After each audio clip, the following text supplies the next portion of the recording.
तर नमस्कार विद्यार्थी मित्रांनो आणि पालकांनो, बघा आजचा व्हिडिओ लय जबरदस्त व्हिडिओ आहे। तुम्ही म्हणाल सर असं काय भारी याच्यात, तर बघा शासनाने एक नवीन आता आदेश काढलाय, म्हणजे अगदी मंत्रालयामधून हे निघलंय की शिक्षकांकडून विद्यार्थ्यांना मारहाण नको। शासनाचा निर्णय अयोग्य आहे की योग्य आहे ते आपल्याला पाहायचंय। म्हणजे नुसतं मारहाण नाही, त्या मारहाणीमध्ये आणखी काय काय आहे।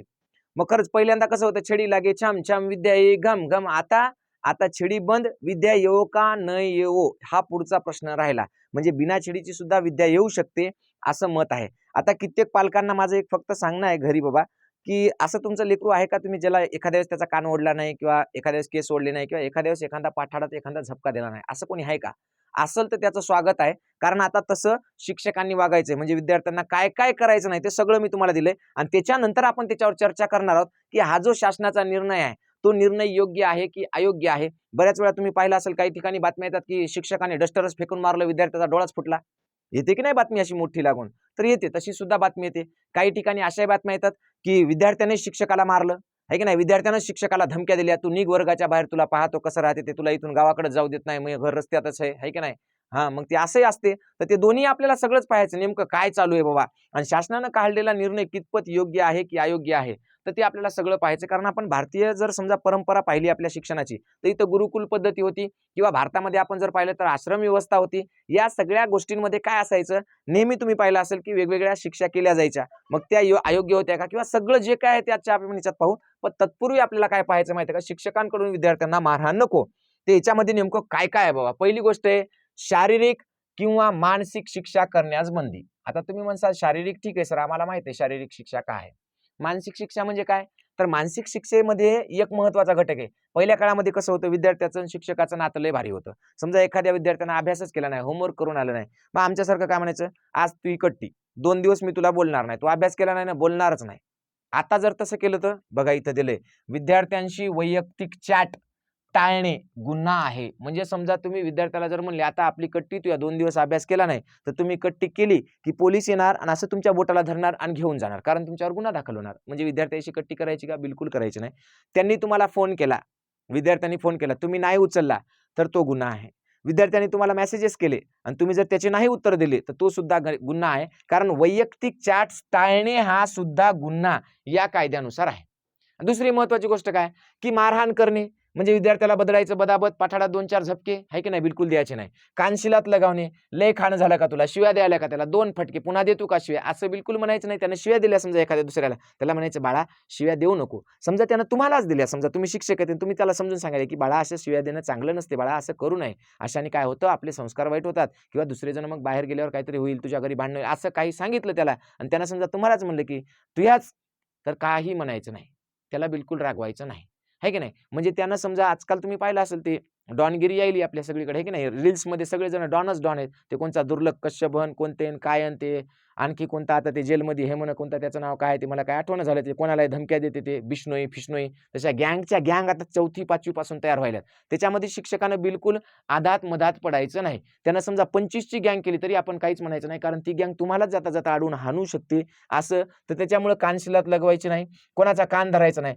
होय रे गदड्या, तुला पाडा येत नाही 2चा बेक बे येत नाही, बिलकुल कान धरायचा नाही। त्याच्या कानाला धरलं की पोलीस येणार, तू हा कान धरून तुला जेलमध्ये घेऊन जाणार, गुन्हा, आहे की नाही, केस सोडायचे नाही। पूर्वीच्या काळी कसं होतं माहितीये का, समजा एखादं पोरगा असायचं आणि त्याचे जर केस असे वाढले, इतकाल्या झिपऱ्या जर झाल्या, तर मास्तर काय करायचा माहितीये का, असा केस धरायचा त्याचा, असं केस धरायचं आणि मग काय करायचं, त्याला असं बोंबलोच तर भ्या भ्या भ्या बोंबलोच तर असं केस हलवायचं त्याचं, गच गच गच गच, उद्या तू जर केस कापून आला नाही तर उद्या तू मी टक्कलच करतो म्हणायचं। पण आता नाही, आता जर असं पोरगा आलं समजा एवढ्याल्या केसायवालं, तर मास्तरनं काय करायचं, त्याची छानपैकी येणी घालून द्यायची, बाळा किती सुंदर केस वाढवलेस तू, त्याची छान वेली घालून द्यायची, पण त्याचे केस वढायचे नाही, अजिबात वढायचे नाही। नाहीतर पहिल्या काळात कसं होतं, धरले केस की हलव, लख लख लख लख लख, एवढाले केस वाढव तू, तुला शिकून विवेकानंद व्हायचं, असं म्हणायचे पहिले, म्हणायचे ना, म्हणजे मिथून होण्यापेक्षा कोणता तरी आहे ते, आहे की नाही, मिथून होण्यापेक्षा विवेकानंद व्हा, असं काहीतरी होतं, आता आठवण झाले मला ते, कारण हे सगळं बंदच पडलंय ना। तर त्याला बिलकुल असं मारायचं नाही, काय नाही काय नाही। त्याने किती केस वाढले तर त्याच्या येण्या घालून द्यायच्या चांगल्या, पण त्याला असं हसरच ठेवायचं, कवाय पाहाव त्यांना हसतच राहावं तुमच्याकडे पाहून। दुसरी महत्वाची गोष्ट, उठबशा काढायला लावायच्या नाही। पहिली एक शिक्षा होती पहा, काय आलं नाही, कितीचा पाडा आला नाही रे, 25चा, मग 25च्या दुप्पट कर 50 आणि काढ 50 उठबशा, उठबशा बिलकुल काढायला लावायच्या नाही। ओके ठीक आहे।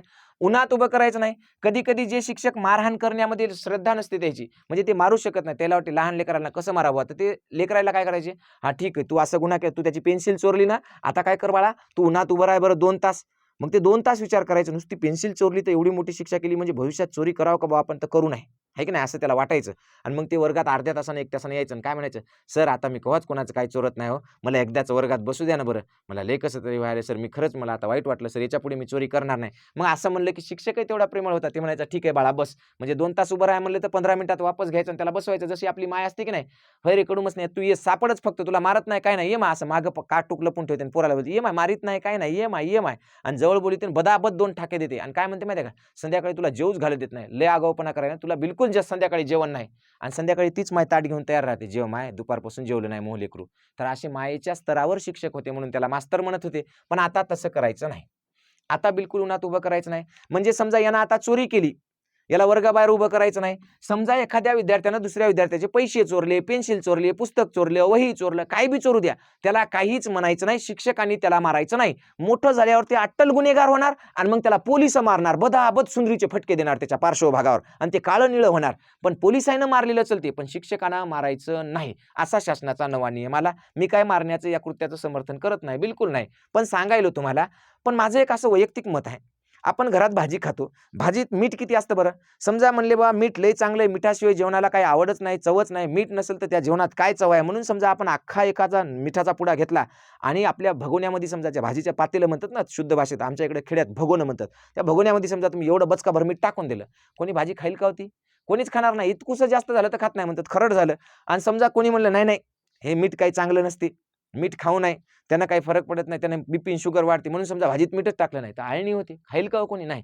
म्हणजे भाजीमध्ये मीठ जास्त टाकलं तर ते खरट होते, कमी टाकलं तर आळणी होते. म्हणजे भाजीत मीठ कसं पाहिजे? चवीपुरतं अगदी व्यवस्थित पाहिजे, तर ते महत्वाचं असतं. अगदी तसंच आहे, शिक्षा आणि प्रेम ह्या 2 गोष्टी माणसाच्या आयुष्यात मिठाप्रमाणे असाव्या लागतात.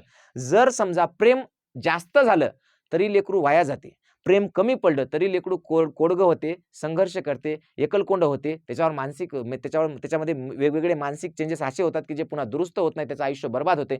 म्हणून प्रत्येक लेकरावर त्यांच्या मायबापाचं प्रेम मिठासारखं असावं, ते जास्त पण नसावं, कमी पण नसावं. शिक्षा सुद्धा शिक्षकांनी तशीच केली पाहिजे, जी जास्त पण नसावं, कमी पण नसावं, पण ती शिक्षा असली पाहिजे. जर आज शिक्षा विद्यार्थ्याला शिक्षकांनी केली नाही, तर उद्या ती सगळी लेकरं नक्कीच पोलिसाचे हंटर खाल्ल्याशिवाय राहणार नाहीत, एवढं मात्र पक्की आहे. म्हणून हे जे सगळं चाललंय थोतांड, हे काहीच नाही, याच्यामध्ये एकच भावना आहे या सगळ्या लोकांची, की तुम्ही विद्यार्थ्याला काहीच म्हणू नका, त्याला शिकलं तर शिकू द्या, नाहीतर नका शिकू देऊ, उद्या त्याची बदनामी होईल, सगळी पिढी ही सगळी शिक्षणापासून दूर जाईल, वंचित होईल आणि त्या लेकरावर कोणतेही संस्कार होणार नाहीत. कारण शिक्षेशिवाय संस्कार असं अजूनपर्यंत जगात कुठं होत नाही. आत्तापासून पाहतो, जर समजा शाळेमध्ये शिक्षकांनी, जर समजा विद्यार्थ्यांनी अशा काही चोऱ्या चपाट्या केल्या, काही केल्या, त्याला शिक्षा करायची नसेल, तर मग इथली न्यायालय का शिक्षा करतात हो? समजा एखादा गुन्हेगार आहे, त्यानं समजा एखादा खून केला, बलात्कार केला, काही केला, त्याला शिक्षा का देत नाही, म्हणजे त्याला मोकळं का सोडत नाहीत न्यायालय, त्याला शिक्षा का देतात? कारण असं आहे की त्या शिक्षेतून त्या माणसात बदल होतो, पुढे तो तसा करत नाही. मग बाल बाल म्हणजे 18 वर्षापेक्षा लहान मुलांनी जरी गुन्हा केला तर काय करतो आपण, त्यांना बाल सुधारगृहात टाकतो, टाकतो का नाही? का टाकतो? कारण त्यांनी सुधारावं म्हणून. पण जर समजा आपण वयाची 17-18 वर्ष होईपर्यंत त्या मुलाला चोऱ्या करू दिल्या, त्याला पाहिजे तसं भांडू दिलं, वागू दिलं, करू दिलं, तर ते 18व्या वर्षानंतर निश्चितपणे ते चांगलं राहील का, याची गॅरंटी कोण घेणार? म्हणजे हे शिक्षकातला ड्रॉबॅक नाही का? हां, शिक्षा कशी असावी की विद्यार्थ्यांची मॉरॅलिटी, म्हणजे त्याची नैतिकता खचू नये, त्याचं धैर्य खचू नये, त्याला वाईट वाटू नये, किंवा त्याला त्याच्यात न्यूनगंड तयार होऊ नये, किंवा त्याला वाटू नये की माझ्यामध्ये कोणतीच चांगली गोष्ट नाही, मला सगळेजण असं कोणतं त्याचं मानसिक खच्चीकरण होऊ नये, अशा शिक्षा नसाव्यात.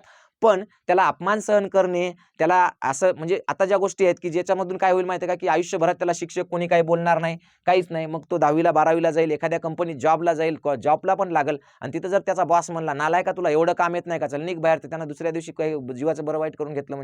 म्हणजे विद्यार्थ्यांमध्ये खिलाडू वृत्ती आली पाहिजे. विद्यार्थ्यांमध्ये म्हणजे काय आलं पाहिजे, तर अपमान सहन करण्याची, पराभव पचवण्याची, ह्या सगळ्या क्षमता आल्या पाहिजे. ह्या क्षमता येण्यासाठी वर्गात सगळ्यांसमोर 4 शिव्या खाल्ल्या किंवा 4 बोलणी खाल्ली किंवा एखादा दपाटा खाल्ला, तर त्याला ते सवय लागते की आपण सहन करू शकतो, त्याला वाईट वाटत नाही, त्याच्या मनात त्या गोष्टीचा बाऊ होत नाही, ते फ्री फ्रँक राहतं, त्याला माहित आहे चुकलं की शिक्षा मिळते. ह्या सगळ्या गोष्टी त्याच्यामध्ये जर आल्या तरच त्याचा भावनिक विकास होईल, अन्यथा होणार नाही. म्हणून माझं परत एकदा म्हणणं आहे की बाबा, शिक्षा करू द्या, पण अशी नाही की त्याला खूप त्रास होईल, पण एक सौम्य शिक्षा असली पाहिजे, जेणेकरून आज त्याला सौम्य शिक्षा झाल्या तर उद्या पोलिसाचा म्हणजे शिक्षकाचा मार खाल्लेला कधी बरा आहे पोलिसाचा मार खाण्यापेक्षा. हे बाकीचं ज्याचं त्यानं ठरवावं की आपल्याला पोलिसांचा मोठे होऊन मार खायचा आहे का लहानपणी शिक्षकाचा खाल्लेला बरा. तर अशा प्रकारचा हा व्हिडिओ आहे. सगळ्यात महत्त्वाची गोष्ट म्हणजे आपल्याकडं सगळ्याच गोष्टी असतात बघा. तुम्ही पाहिले शिक्षकांची शिक्षा असं रुळानं काहीतरी करणं किंवा छड्या मारणं, हे पोरगं ओरडायले बाकीचे पाहायले, असं एक चित्र रंगवलं जातं. काही काही शिक्षक निर्दयी असतात, म्हणजे ज्याच्यामध्ये मातृत्वाचा अभाव असतो. आपली आई सुद्धा लेकराला बदाबद मारते, याचा अर्थ ती मारते म्हणजे काय, ती काय द्वेषानं मारते का? नाही, तिच्यामध्ये पण तिला पण वाटतं की आपलं लेकरू सुधारलं पाहिजे, त्यानं वाईट काम केले की त्याला शिक्षा दिली पाहिजे. त्या मातृत्वाच्या स्तरावर जाऊन सुद्धा काही सौम्य शिक्षा असतात, ती करण्याची शिक्षकाला मुभा असली पाहिजे. नाहीतर हे उद्या हे विद्यार्थी आईवडिलांना सोडून द्या, शिक्षकांना सुद्धा शिव्या द्यायला मागे पुढे पाहत नाहीत. कित्येक उदाहरणं पाहिली तुम्ही. आजकालचे लेकरं शिक्षकाला डायरेक्ट बोट दाखवत, "ए माँ-बाप सरपंच आहे, ऐ माँ-बाप जिल्हा परिषद सदस्य आहे, ऐ माँ-बाप ग्रामपंचायत सदस्य आहे, तू कसं काय मला बोलला?" आणि त्याचे मायबाप आजकाल भांडायला गेलेत. आमच्या लेकराला काहीच म्हणायचं नाही, म्हणे शिकल तर शिकल, नाही तर मोह पोरगं रिकामं राहील, बिना शिकताच खाईल, आमच्या इथं शेती आहे. बाबा तुमचं लेकरं म्हणजे काय जगातला 8वा आश्चर्य का? तुम्हालाच लेकरू झाले, जगात कोणाला लेकरच होईनात का? बाकीच्या याला काय 4 पायाचे प्राणी व्हायलेत का? आणि तुम्हाला काय लेकरं व्हायलेत का 2 हात 2 पाय 2 डोळ्याचे, आहे की नाही? तर असे सगळे प्रश्न आहेत. त्याच्यामुळे सौम्य शिक्षा फार महत्त्वाची आहे. पण तीही देता येत नसेल तर मग हे असं होणार, मग हे असे गुन्हेगार अट्टल, आहे की नाही? लहानपणी काय करत होता रे तू? नाही काही नाही, पेन्सिली चोरत होतो. मग त्या मास्तर तुला काहीच म्हणला नाही का? नाही काय म्हणत नव्हते, आमचे सर म्हणत होते फक्त चोरी करू नये. मला काय माहित मोठा झाल्यावर एखाद्या बँकेवर दरोडा घातल्यावर असं पोलिस मारतात म्हणून. आम्हाला लहानपणी कवाच कळलं नाही की चोरी केल्यावर मार भेटते म्हणून. म्हणून आम्ही डायरेक्ट म्हणलं वा चला एटीएम फोडूत एखादं. फोडलं मग त्यानं. मग असं पोलिस धरून नेणार. हे बघा हे अशी. काहून रे बाबा? लहानपणी आम्ही कंपासमधल्या कर्कटकानं कोणाला किती मारित होतो. आमचे मास्तर आम्हाला कवाच काय म्हणले नाही. मग आता मोठेपणी बंदूक घेऊन आलो. मग ह्याच्यात काय नवीन आहे का? तर हे असा सगळा कार्यक्रम आहे. हे काय केलं तुम्ही? नाही आम्ही ऑनलाईन फसविलं लोकांना. कसं काय बाबा लहानपणी? लहानपणी आम्ही मोबाईलमध्ये काही करायचो. मास्तरला मेसेज पाठवायचो. दलिंदर मास्तरा तुला अक्कल आहे का? तरी बी मास्तर आम्हाला शिव्या देत नव्हता. मग आम्ही त्याला म्हणायचो, "सर उद्या की नाही आपल्या इथं असं-असं झालंय ना, असं करायचं ₹500 पाठवा." मग आमचे सर पाठवून द्यायचे. मग काय व्हायचं? उद्या शाळेत आल्यावर त्याला कळायचं की बाबा गावात तर कार्यक्रमच नव्हता. यानं तर 500 लुबाडले आपल्याला. पण तरी बी त्याने आम्हाला कवाच शिक्षा केली नाही, कवाच मारलं नाही, कवाच नाही. म्हणून आम्ही लोकांना म्हणलो की आमचं अशी एक संस्था आहे, ती गोरगरिबाईला मदत करते आणि हजार-हजार डोनेशन द्या. आम्ही 10-20 लाख रुपये डोनेशन जमा केलं आणि खर्चून टाकलं. आम्हाला काय सर, आहे की नाही? आम्हाला काय माहिती आता पोलिस धरून येतील म्हणून. म्हणजे अशी कंडिशन उद्या चालून जर आली तर कोणाला वाईट वाटून घेऊ नका. हे असा सगळा कार्यक्रम आहे. म्हणून आयुष्यामध्ये शिक्षा आणि प्रेम ह्या 2 गोष्टी मिठासारख्या असल्या पाहिजे. त्या जेवढ्या आवश्यक आहेत तेवढ्या केल्याच पाहिजे. मी या मताचा आहे. माझं मत तुम्हाला पटत असेल तर ते खाली कमेंट करा की बाबा ठीक आहे सर तुमचं मत जे आहे ते योग्य आहे. पटत नसतील तर तेही सांगा की सर शासनानं काढलेला निर्णय अगदी 100% बरोबर आहे का? तर तुमचं मत नक्की कळवा. म्हणजे शासनाचा हा जो निर्णय आहे की त्याला बिलकुलच म्हणजे त्याचा केसाला हात लावायचा नाही, गालाला हात लावायचा नाही, कानाला हात लावायचा नाही, मारायचं नाही, बोलायचं नाही, उन्हात उभं करायचं नाही. त्याला पाणी प्यायला समजा काही असं एखादी गोष्ट केली त्यानं आणि ते जर म्हणलं पाणी प्यायला जाऊ का? तर अर्धा घंटा पाणी प्यायला जाऊ नका. अशी कोणत्याच प्रकारची शिक्षा करू नये. काया वाचा मने कोणत्याच प्रकारची शिक्षा करू नये. हा जो निर्णय शासनाचा आहे तो योग्य आहे की अयोग्य आहे हे तुम्ही कमेंट करून नक्की कळवा. पण त्याच्या आधी एक महत्त्वाची गोष्ट सांगतो तुम्हाला की आपल्याकडं नवोदयची 5वीची बॅच चालू होणार आहे 12 जानेवारीला. तत्पूर्वी ती जानेवारीची बॅच घ्यायची की नाही त्याच्यासाठी एक डेमो बॅच आहे आपल्याकडं. 21 डिसेंबरला चालू होईल ही बॅच. कारण 20ला इलेक्शन आहे. 21 डिसेंबरला ही बॅच चालू होईल आणि ही ₹0 आहे. ही तुम्हाला 20 दिवस फ्री बॅच असणार आहे. या 20 दिवसामध्ये मी कसं शिकवतो, काय शिकवतो ते सगळं तुम्हाला या बॅचमधून कळून जाईल. त्याच्यासाठी तुम्हाला एटीएम गुरु एज्युकेशन नावाचं ॲप डाउनलोड करायचं आहे आणि त्याच्यावरून तुम्हाला ही बॅच करायची. त्याच्यानंतर आपल्याकडे 7वीची एकदम फ्री बॅच आहे ₹0 कशी आहे? ₹0 काही ₹1 नाही त्याचा. कारण काय गोरगरीब सगळ्या लोकांना शिक्षण हे कमीत कमी पैशात मिळावं म्हणून आम्ही सगळेजण 4-5 जण एकत्र आलो. या बॅचचा जो काही खर्च येणार असतो म्हणजे शिकवायचं म्हणजे तुम्हाला वाटेल काय फक्त मेहनतच करायची.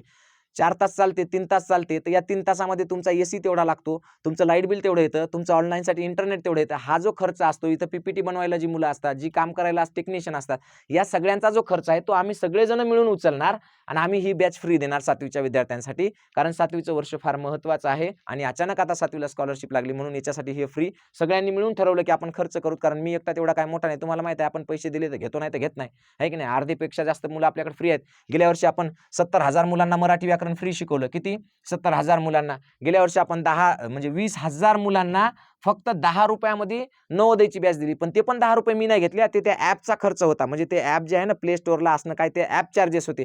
तेवढ्यामध्ये आपण ती बॅच दिली आणि एक लाईव्ह बॅच पण आहे आपली. ती पण 12 जानेवारीला चालू होणार आहे. पण त्या बॅचसाठी आधी ही ₹0 वाली रेकॉर्ड म्हणजे ही बॅच आहे. याच्यामध्ये मी रोज संध्याकाळी 7 वाजता लाईव्ह येणार आहे आणि 7 वाजता लाईव्ह येऊन शिकवणार आहे. जर तुम्हाला आपलं शिक्षण आणि तेही शिक्षण संस्कारासह शिक्षण आवडलं तर बॅच घ्यायची नाही तर नाही. कोणी म्हणेल सर तुमचा काय भरोसा? तुमच्या चॅनलवर तर सगळे असेच खत्री व्हिडिओ दिसत आहेत. तुम्ही काय शिकविता की नाही की? तर आपलं दुसरं एक चॅनल आहे बाळांनो, त्याचं नाव आहे ATM गुरु एज्युकेशन. ATM गुरु एज्युकेशन नावाचं चॅनल आहे. हो, तर या ATM गुरु एज्युकेशन नावाच्या चॅनलवर जा आणि त्याच्या खाली माझ्या व्हिडिओच्या खालच्या कमेंट वाचा. 300-300, 400-400, 500-500, 600-600 कमेंट्स आहेत. त्या कमेंट्समध्ये ज्यांनी आपल्याकडे क्लास केले, ज्या विद्यार्थ्यांनी, त्या विद्यार्थ्यांच्या पालकांचं मत काय, त्या विद्यार्थ्यांचं मत काय, एकदा ते वाचा आणि मग ठरवा, आहे की नाही. नाही तर उगाच आपले आले इथं कमेंट करायला टुचूक म्हणा, त्यांना काही फरक पडत नाही. एकदा तिकडे जा, ATM गुरु एज्युकेशन नावाचं चॅनल पहा, त्याच्या खालचे माझे व्हिडिओ पहा, त्याच्या खालच्या कमेंट्स वाचा आणि नंतर ठरवा तुम्हाला हे क्लास लावायचे की नाही. लावायचे असतील तर ATM गुरु एज्युकेशन ॲप प्ले स्टोअरवरून डाउनलोड करून घ्या. पण कमेंट मात्र नक्की करा. हा जो शिक्षकांसाठी जो निर्णय आलाय की विद्यार्थ्यांना बिलकुल म्हणजे हे करायची नाही शिक्षा, तो योग्य की अयोग्य. ठीक आहे, धन्यवाद. थांबूया इथं. जय हिंद, जय महाराष्ट्र.